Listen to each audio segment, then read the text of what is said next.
आता बातमी मुंबईमधून आहे। दादरमधल्या हाय प्रोफाईल शाळेमधील विद्यार्थ्यांसोबत गैरव्यवहाराच्या प्रकरणासंदर्भातली बातमी। शिक्षिकेने विद्यार्थ्यांसोबत गैरव्यवहार प्रकरणामध्ये एक वेगळा ट्विस्ट आलाय। अल्पवयीन मुलाचं प्रेमपत्र आणि चॅटिंग शिक्षिकेकडून कोर्टामध्ये सादर करण्यात आलंय।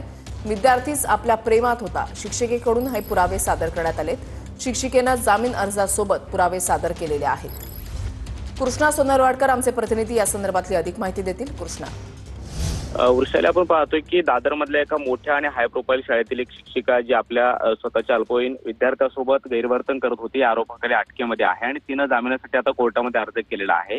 त्या अर्जामध्ये मुलगाच आपल्या प्रेमामध्ये होता आणि म्युच्युअल रिलेशनशिपमध्ये आम्ही होतो असं तिचं म्हणणं आहे। आणि या संदर्भात ते मुलाने केलेले व्हॉट्सअप चॅटिंग असतील, ईमेल असतील आणि प्रेमपत्र जी होती आणि गिफ्ट सुद्धा आहेत, या सगळ्याचा आधार पुरावा म्हणून जामीन अर्जामध्ये देण्यात आलेला आहे। ज्यामध्ये या विद्यार्थ्यानं आपल्याला एक जो दुसरे निकनेम आहे ते सुद्धा ठेवलेलं होतं, मला तो पत्नी म्हणून संबोधायचा असं सुद्धा तिचं म्हणणं आहे। आणि हे सगळं जे आहे ते दोघांच्या संमतीनं सुरू होतं, त्यामुळे मी त्याच्याशी कुठलंही गैरवर्तन केलेलं नाहीये किंवा जाणीवपूर्वक केलेलं नाही आणि म्हणून या सगळ्याचा विचार करून मला जामीन मिळावा अशा पद्धतीचा त्या शिक्षिकेचा दावा आहे। शिक्षिकेनं या विद्यार्थ्यासोबत केलेल्या गैरवर्तनानंतर तिच्यावरती पॉक्सो अंतर्गत गुन्हा दाखल आणि ती सध्या अटकेमध्ये आहे।